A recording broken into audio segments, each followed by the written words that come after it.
Hello दोस्तों, कैसे हैं आप लोग। आई होप आप सभी लोग अच्छे होंगे। तो आज का जो हमारा वीडियो बनने वाला है वो क्लास टेंथ का मैथ पर बनने वाला है। तो आज से मैं डेली रूटीन पर आप लोगों को एक एक वीडियो लेक्चर देते रहूँगा, जिससे क्लास टेंथ की आपकी पूरी प्रिपरेशन कंप्लीट हो पाएगी। तो इसी लेक्चर से हम लोग पहले चैप्टर से आज शुरू करेंगे, ठीक है ना। तो पहला चैप्टर हमारा वास्तविक संख्याएँ हैं।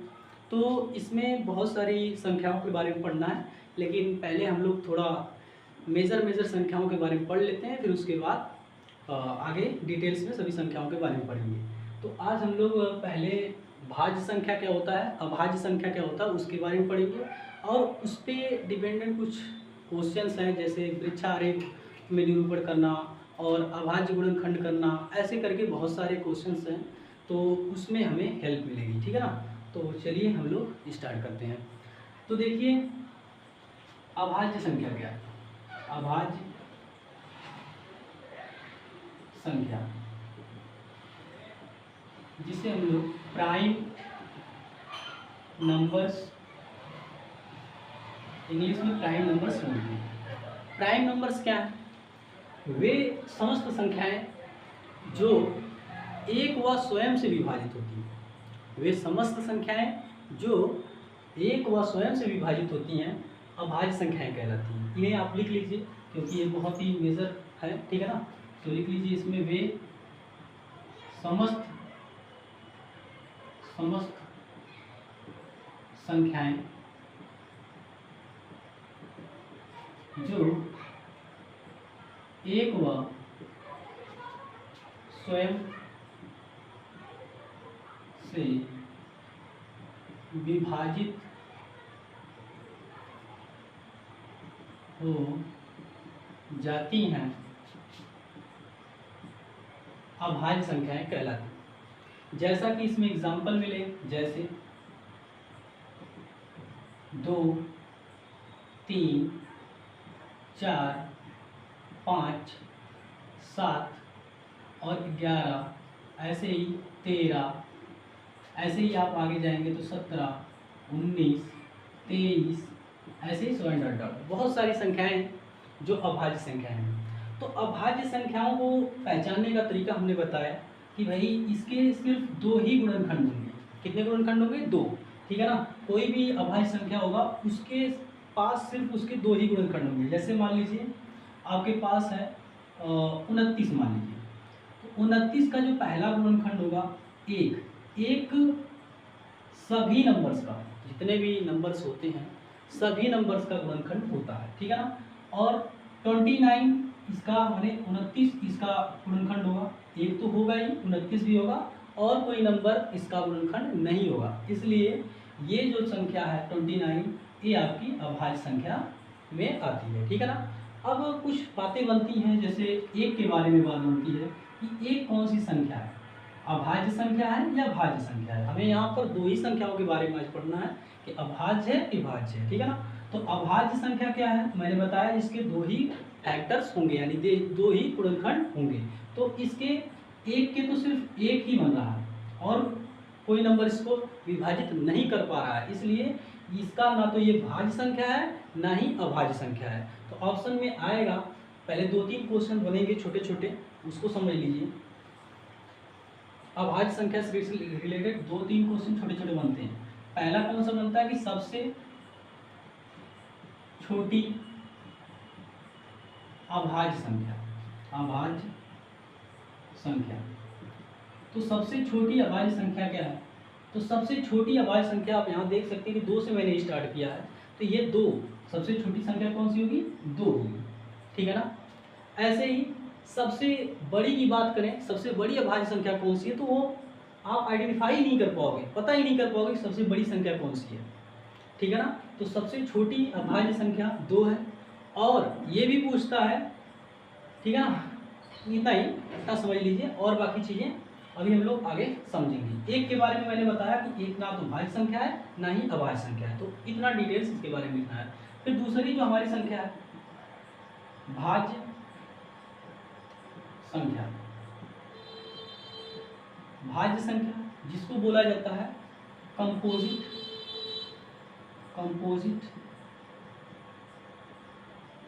यहाँ पर मीनिंग मिस्टेक हो रहा है, कंपोजिट नंबर्स।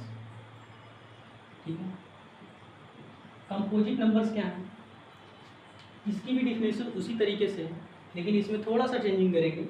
वही बोलेंगे कि वे समस्त संख्याएं जो एक व स्वयं से तो विभाजित होती हैं, एक व स्वयं से विभाजित तो होती हैं, साथ ही साथ और भी दूसरी संख्याओं से भी क्या होती हैं, विभाजित हो जाती हैं। तो इसमें हम लोग लिखेंगे वे समस्त संख्याएं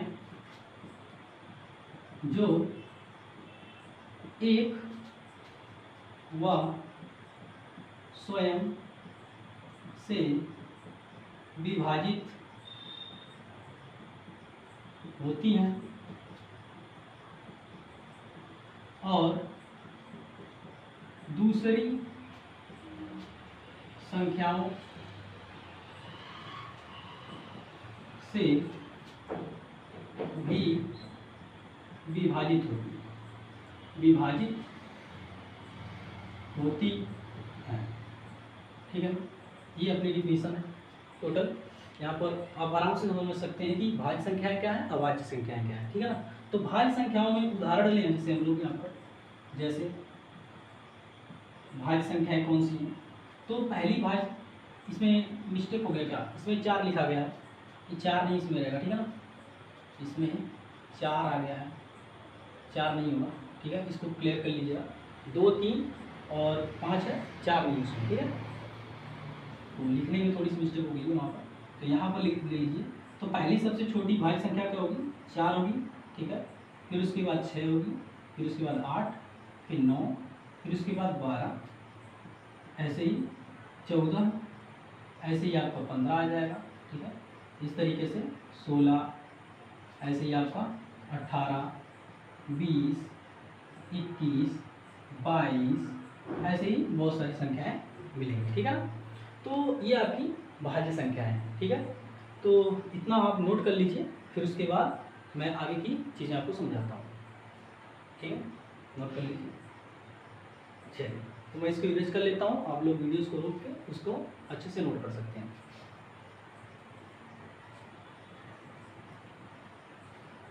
ठीक है, ये सारी चीज़ें आप नोट कर लीजिएगा।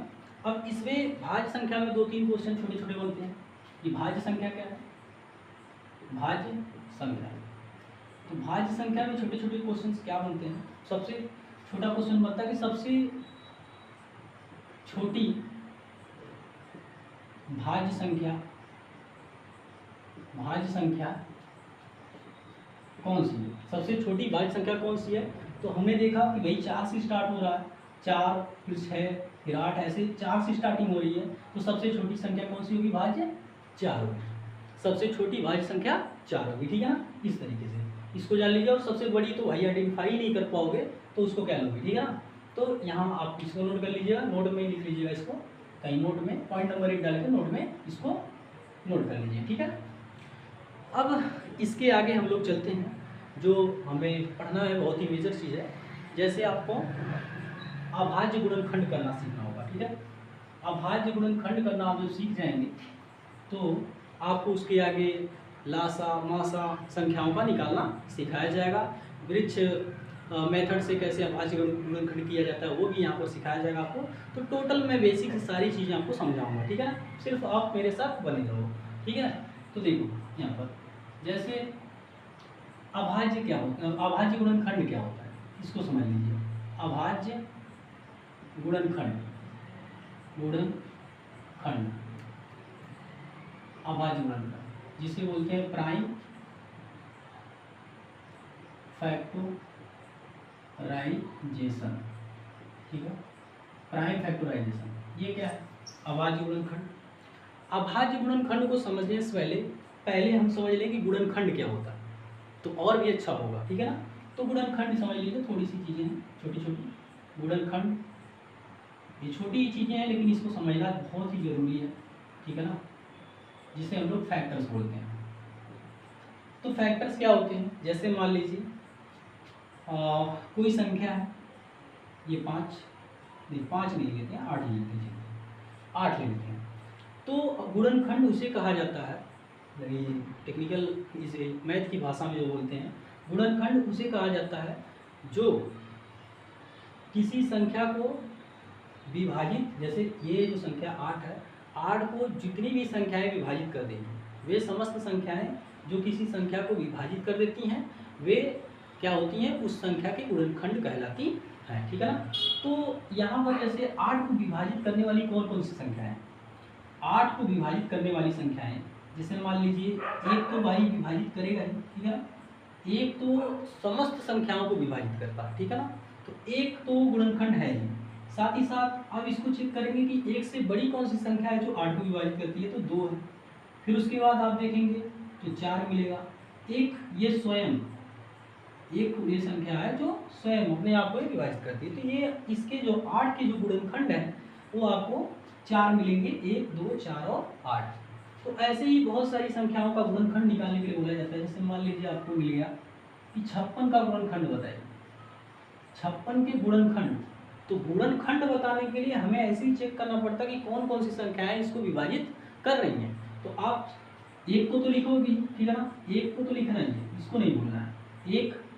और फिर उसके बाद देखेंगे कि 2, ऐसे ही देखेंगे कि 3 इसको विभाजित कर रहा है कि नहीं, तो 3 इसको नहीं कर रहा है, ठीक है ना, क्योंकि 6, 5, 11 होता है। तो आप विभाज्यता का नियम पढ़े होंगे तो आपको समझ में आ जाएगा। अगर विभाज्यता का नियम आप नहीं पढ़े हो तो मेरे प्लेलिस्ट में विभाज्यता का नियम आपको मिल जाएगा, ठीक है ना, तो वहाँ से आप देख सकते हैं। तो यहाँ से आप ये 4 देखिए, 4 इसको विभाजित करता है, क्योंकि 4 से विभाजित हो जाएगा ये। यहाँ पर 5 नहीं कर पाएगा, 6 से तो कोई चांस नहीं है, जो क्योंकि 6 से 3 से जब नहीं होगा तो 6 से होगा ही नहीं। तो 7 से, तो 7 से देख लीजिए, 7 7 4, 7 8 56 हो जाता है, तो 7 से भी हो जाएगा, ठीक है ना, यहाँ 7 से भी हो जाएगा। फिर उसके बाद 8 से भी हो जाएगा, 8 7 56। ऐसे ही आप चेक करते चलोगे। फिर 9 से नहीं होगा, 10, 11, 12, 13 से देखेंगे नहीं होगा, 14 से देखेंगे। ऐसे ही आप चेक करेंगे टोटल नंबर्स। 14 भी इसको डिवाइड नहीं कर पाएगा, नहीं 14 कर लेगा, 14 जो कुछ 56 होता है कर लेगा, ठीक है, कुछ 14 भी हो गया। ऐसे ही आप देखेंगे तो 15 तो नहीं कर पाएगा, क्योंकि 15 के लिए 5 लास्ट में जरूरी होता है। तो 16 देखेंगे तो 16 नहीं कर पाएगा। 17 देखेंगे तो 17 57 हो जाता है, ठीक है ना। 18 से देखेंगे, 18 3 54 हो जाता है। और 19 से देखेंगे तो लगभग कब तक देखेंगे, ऐसे ही तब तक देखेंगे जब तक इसका आधा ना मिल जाए, ठीक है ना। हम लोग ऐसे ही चेक तब तक करेंगे जब तक इसका आधा ना मिले। आधा कहने का मतलब कि इसका आधा कहने का मतलब 28 गुना 56, 28 गुना क्या होता है 56, तो 28 तक हम लोग चेक करेंगे। फिर उसके बाद डायरेक्ट इस 56 को ही ले लेंगे। तो अभी 14 तक हो गया है। 14 के बाद अब 15 देख रहे हो तो नहीं हो रहा है, 16 से भी नहीं होता है, 38 होता है, या 16 32 64 हो जाता है, ठीक है ना। फिर उसके बाद यहाँ पर 19 से तो चांस ही नहीं है, 57 हो जाता है, बताया मैंने। 18 19 से चेक कर लिए, भी 20 से 21 से चेक कर लीजिए, 21 से भी नहीं होगा। 22 से चेक करेंगे तो 44, और फिर उसके बाद वो 66 हो जाता है। 23 से चेक करेंगे तो 23 46, और फिर उसके बाद आगे जाएंगे तो नहीं, 23 से भी विभाजित नहीं होगा। अगर 24 से चेक करोगे तो 24 गुना 48 हो जाता है। फिर आगे चले जाएंगे तो ज़्यादा नंबर हो जा रहा है। 25 से तो चांस ही नहीं है। 26 से चेक करोगे तो 26 गुना कितना हो जाता है 52 हो जाता है, तो ये 26 से भी जाने वाला नहीं है। तो 27 से तो होगा ही नहीं, 28 से तो कोई 28 गुना 56 होता ही है, तो 28 से इसका मिल जाएगा, ठीक है ना। तो ये इतने नंबर्स आपको क्या मिलेंगे इसके, अब गुणनखंड मिल जाएंगे, ठीक है। और एक लास्ट नंबर जो एक खुद होगा 56, ठीक है ना। तो ये आपके नंबर्स यानी गुणनखंड आपको मिल जाएंगे। तो इस तरीके से हम लोग थोड़ा सोचना पड़ता है। अगर लेंदी नंबर लेंगे तो थोड़ा ज़्यादा सोचना पड़ेगा कि कौन कौन सा नंबर उसको विभाजित करता है, चेक करना पड़ेगा, ठीक है। बहुत सारी चीज़ें इसमें समझनी पड़ती है। अब ये आपका जो गुणनखंड है आप समझ गए, ठीक है ना, कि जितने भी नंबर्स उसको किसी भी संख्या को विभाजित कर देंगे वो इसके गुणनखंड कहलाएंगे। अब हम लोग चलते हैं आगे, ठीक है। इसको इरेज कर देते हैं। अगली टर्म हमारी जो है अभाज्य गुणनखंड। अभाज्य गुणनखंड करने के लिए आपको पूरा वो क्या कहते हैं आपका कि जो विभाज्यता का नियम है आपको लर्न होना चाहिए, ठीक है ना। तो सारे जैसे दो के सारे के सारे विभाज्यता का नियम, जैसे 2 से कोई संख्या कब विभाजित होती है, 3 से कोई संख्या कब विभाजित होती है, तो ऐसे ही टोटल हमें लगभग 12-13 तक याद कर लेना होता है, ठीक है ना। तो मैं उसके लिए एक अलग से वीडियोस बना चुका हूँ, जिसको आप जाके देख सकते हैं। तो मैं यहाँ सिर्फ आपको समझाऊंगा कि कैसे अभाज्य गुणनखंड किसी नंबर्स का किया जाता है, ठीक है ना। जैसे फॉर एग्जांपल मैंने ले लिया यहाँ पर, मान लीजिए यहाँ पर आपको अभी सिंपल सा लेते हैं, चलिए जैसे आपको 100 मिल गया, ठीक है ना। तो 100 का आपको क्या करना है, अभाज्य गुणनखंड करना है। तो क्या करना पड़ेगा, सीधा एक लाइन खींचेंगे आप, ठीक है, उसमें आप यहाँ पर 100 लिखेंगे। 100 लिखने के बाद आप इसको किए होंगे, लेकिन फिर से भी हम इसे समझा दे रहे हैं क्योंकि ये टॉपिक्स में आपके हैं, बार बार आपसे पूछता है, तो इसलिए इसको समझाना जरूरी है। तो यहाँ 2 से आप विभाजित करेंगे तो 2 5 10, यहाँ 0, 2 से ले जाएंगे 2 2 4, 2 5 10, फिर 5 से ले जाएंगे 5 5 25 और 5 1 5, ठीक है ना।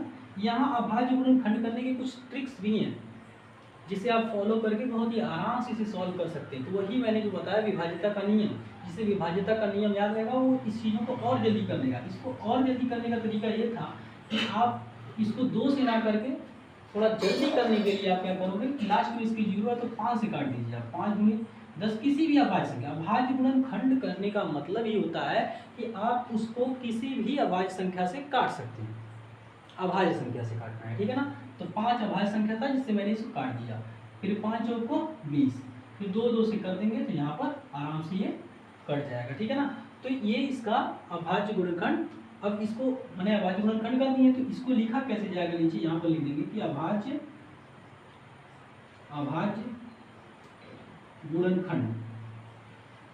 गुणनखंड बराबर लिख देंगे यहाँ पर 2 2 इंटू 5 5, ठीक है ना, ये लिखेंगे। फिर उसके बाद आपको यहीं पर नहीं छोड़ देना होता है, क्लास 10th में इसको पावर में करके लिखना होता है, क्योंकि बुक्स में पावर में लिखी होती हैं। पावर में आप भी लिख सकते हैं, बिना पावर का भी लिख सकते हैं, लेकिन बुक्स में ज़्यादातर पावर में करके दिया रहता है। तो आपको क्या करना है, जितने भी सेम नंबर हैं वो कितने हैं उसको काउंट करके उसके ऊपर पावर लगा दीजिए। जैसे यहाँ पर 2 दिख रहा है तो आप इसके ऊपर 2 लगा दीजिए पावर में, इंटू 5, 2 दिख रहे हैं तो 5 की पावर, ठीक है। इस तरीके से आपको यहाँ तक आपको कंप्लीट अभाज्य गुणनखंड करके देना है, ठीक है ना। तो कोई दूसरा नंबर लेते हैं और समझाते हैं आपको कि उसका अभाज्य गुणनखंड कैसे करेंगे, ठीक है। जैसे हमारे पास कुछ नंबर्स हैं 4095, ठीक है। जैसे यहाँ पर ले लेते हैं 4095, ठीक है, इसको करते हैं। तो इसका अभाज्य गुणनखंड करना है तो कैसे किया जाएगा, वही काम यहाँ भी करना है। लंबी लाइन खींचेंगे यहाँ पर और 4095 को यहाँ लिखेंगे। और देखिए अब यहाँ पर अपना हम लास्ट में उसके 5 दिख रहा है, तो विभाज्यता का नियम हमें याद रहेगा तो आराम से पूरी चीज़ें हो जाएंगी, नहीं तो थोड़ा सा टाइम लगने वाला है। तो 5 से करेंगे यहाँ पर, क्योंकि लास्ट में 5 है, तो 5 से करेंगे यहाँ पर 5 बटे 40, 5 1 5 और यहाँ से 4 बचा, 5 9 45। आपको ये जो मैं सिंप्लीफिकेशन करना यानी कि सरलीकरण करना आपको आना चाहिए, ठीक है ना। तो ये आपको बहुत ही शानदार समझ में आएगा। अब यहाँ से आप कर सकते हैं कि देखिए ये नंबर सब आपको किससे कट रहा है ये पता करना पड़ेगा कि किससे विभाजित हो रहा है, ठीक है ना। तो आप देख सकते हैं कि 8 1 9 9 9 18, 18 3 के पहाड़े में आता है, यानी ये 3 से विभाजित हो जाएगा, ठीक है ना। तो इसको 3 से ले जाएंगे, 3 गुना 6 और 2 बचा, 3 7 21, 3 3 का 9। फिर से चेक करिए 3 से जाएगा नहीं, यहाँ दिख रहा 27 और 3 3 से जाता है, 3 9 27, 3 1 3। अब देखिए ये क्या है, 91 आ गया। तो ये आपका नंबर किससे विभाजित होगा मुझे तो पता है, लेकिन आपको समझने में थोड़ी सी परेशानी होगी, तो उसको मैं जैसे आप सोचते हैं उस तरीके से सोच के आपको समझा रहा हूँ, ठीक है ना। तो आप पहले चेक करोगे कि भाई देखते हैं कि ये किसी सम संख्या, जैसे देखिए ये तो विषम संख्या है, तो किसी भी सम संख्या से विभाजित नहीं होगी, ठीक है ना। इतना बात आप क्लियर कर लीजिएगा कि ये किसी भी सम संख्या से विभाजित नहीं होगी। जो भी बचा, अब सम संख्या विषम संख्या की बात आ गई है तो वो भी आपको आनी ही चाहिए। फिलहाल मैं यहाँ आपको बता देता हूँ, जैसे 2 4 6 8 और लास्ट में जिस भी नंबर की 0 हो तो ये सम संख्या के अंदर आ जाती है। विषम संख्या में 1 3 5 7 और 9 जैसी संख्याएं आती हैं, ठीक है ना, लास्ट के उसके नंबर्स में। तो यहाँ पर ये विषम संख्या के अंदर आया है, तो क्या करेंगे हम लोग, यहाँ पर इसको विषम संख्या से ही काटने की कोशिश की जाएगी। तो विषम संख्या हमारे पास है कौन सी, पहले 3, तो 3 से चेक करेंगे तो यहाँ पर 3 से जोड़ने पर ही पता चल जाता है कि वो 3 से विभाजित होगा कि नहीं। जोड़ेंगे तो 10 आ गया, 10 3 के पहाड़े में आता नहीं, तो ये 3 से विभाजित नहीं होगा। अब इसके आगे देखेंगे 3 नहीं है तो 5 से तो जाएगा नहीं, क्योंकि 5 से विभाजित होने का नियम है कि लास्ट में 0 और 5 होना चाहिए। ये बात मेजर करती है 5 से विभाजित होने के लिए, तो इसलिए 5 से विभाजित नहीं होगा। अब 7 से देखेंगे तो 7 से चेक करेंगे तो यहाँ 7 एकम 7 और 2 बच गए, यहाँ पर लग जाएगा 21 हो जाएगा, तो 7 से कट जाएगा, तो 7 से काट लीजिए, 7 एकम 7, 7 एकम 21। फिर उसके बाद ये जो नंबर है 13 एक अभाज्य नंबर है, इसलिए ये 13 से ही कटने वाला है, तो 13 एकम 13। तो इसका अब पूरा कंप्लीट अभाज्य गुणनखंड हो चुका है। अब हम लोग इसको नीचे से ऐसे ही लिख देंगे कि अभाज्य गुणनखंड बराबर 5 3 3 7 13, ठीक है ना। अब जो कई बार जो नंबर रिपीट किया हुआ उसको पावर में लिख देंगे, 3 की पावर 2 हो जाएगा यहाँ पर, इंटू 7 इंटू 30, ये हमारा इसका अभाज्य गुणनखंड हो गया, ठीक है ना। तो इस तरीके से किसी भी नंबर्स का हम लोग अभाज्य गुणनखंड करते हैं। अब मैं आपको सिखाऊंगा कि किस प्रकार से ब्रिज मेथड से मतलब अभाज्य गुणनखंड संख्याओं का किया जाता है। फिर उसके बाद हम लोग नेक्स्ट टर्म्स को लेंगे, ठीक है ना। तो इसको मैं इरेज करता हूँ, अगले टर्म को समझाऊंगा, ठीक है ना। तो यहाँ तक आप समझ जाइए। अभी बहुत सारा क्वेश्चन भी दूंगा जिसको आपको करना पड़ेगा, तो आप लोग करके उसको कमेंट में लिख सकते हैं, ठीक है ना। देखिए अगला मेथड क्या है, आप लोगों में आता है, वो बोर्ड में तो नहीं आता है बट सीखना होता है, ठीक है ना। जैसे यहाँ पर ब्रिज मेथड है, यहाँ पर ब्रिज अभाज्य गुणनखंड करते हैं ब्रिज मेथड से, ठीक है ना। ब्रिज लिखा हुआ में मिलेगा कि ब्रिज मेथड से आप अभाज्य गुणनखंड करिए, ठीक है। देख लो मैं है हमारे पास क्वेश्चन की नहीं, ठीक है। यहाँ पर है गुणनखंड, यहाँ पर लिखिएगा गुणनखंड ब्रिज, ठीक है ना। ये इस तरीके से लिखा होता है, ठीक है ना, फैक्टर बाय ट्री मेथड। तो इस तरीके से इंग्लिश में लिखा होगा कि फैक्टर बाय ट्री मेथड या ब्रिज मेथड से गुणनखंड करना, ठीक है ना, ब्रिज मेथड से। तो आप क्या करेंगे, जैसे मान लीजिए आपको कोई नंबर मिल गया यहाँ पर, जैसे लाइक 25, यहाँ पर 75 लेते हैं, ठीक है ना। 75 हो गया आपके पास, तो इसको ब्रिज मेथड से गुणनखंड करना है तो क्या करना पड़ेगा, नीचे आप इसे इस तरीके से लिखेंगे। ये छोटे छोटे आज जितने भी टॉपिक्स हैं मैं इसको समझा के कल आपको थोड़े और बड़े टॉपिक समझाऊंगा। तो इसको इस तरीके से बॉक्स में भरना है। फिर उसके बाद 2 लाइन्स ऐसे ड्रॉ करनी है, एक बॉक्स इस लाइन के पास बनाना है, एक बॉक्स इस लाइन के पास बनाना है, ठीक है ना। तो अब क्या करना है कि जिस भी नंबर से, जैसे वहाँ पर आप प्राइम फैक्टराइजेशन कर रहे थे 75 का, जैसे मान लीजिए आपको करना है अभाज्य गुणनखंड, तो आप देख रहे हो कि ये 5 से विभाजित हो रहा है, तो 5 से काटने के लिए आप यहाँ पर 5 रखेंगे, ठीक है ना। तो वही 5 आप इस बॉक्स में रखेंगे आप। अब इसको यहाँ पर विभाजित करके जो भी आंसर आएगा इसमें भरना होगा, ठीक है ना। कुछ नया नहीं है, सब वही है। तो 5 एकम 5, यहाँ से 2 बच गया, यहाँ पर 25, 5 बचे 25 हो जाएगा। फिर से आप इसका नहीं, अब फिर से इस नंबर का जो दूसरे बॉक्स में आया हुआ है इसका फिर से आप क्या करेंगे, अभाज्य गुणनखंड करेंगे यहाँ पर। तो इसका करने के लिए हमें क्या करना है, फिर से वैसे ही 2 बॉक्स बनाएंगे और देखेंगे कि ये किससे विभाजित हो रहा है। ये 5 से दोबारा पुनः विभाजित हो रहा है, तो 5 यहाँ ले लीजिए, फिर से करिए विभाजित, 5 या 15, ठीक है ना। फिर से आप कर लीजिए इसका 3 का अगर करना चाहें तो एक बार और कर लीजिए, 3 से करेंगे तो 3 से यहाँ पर करके करेंगे तो 1 आ जाएगा, ठीक है। तो जब 1 हो जाएगा लास्ट वाले बॉक्स में, तो समझ जाइएगा कि इसका ब्रिज मेथड से अभाज्य गुणनखंड हो चुका है, ठीक है ना। तो ऐसे ही कुछ एग्जांपल्स लेते हैं और उसके थ्रू आपको और अच्छे से समझाने की कोशिश करते हैं।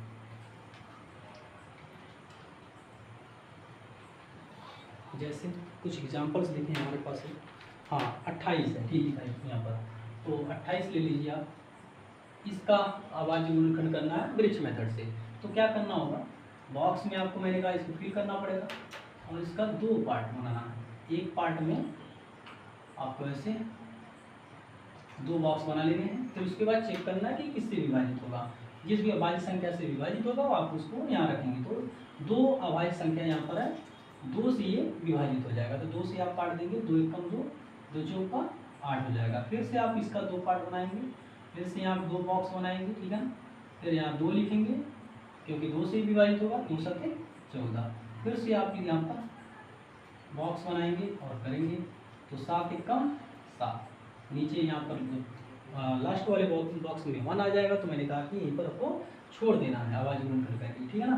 तो इसका ये ब्रिज मेथड से अभाज्य गुणनखंड हो चुका है, ठीक है।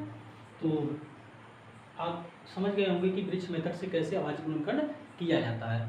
तो आज के लिए बस इतना ही। मिलेंगे कल के वीडियो लेक्चर में, जिसमें मैं बहुत सारी चीज़ें आपको समझाऊंगा, क्लियर करूंगा। तो आज इतना ही, आप रिवाइज करिए और पढ़िए, ठीक है ना। तो आज के लिए इतना ही।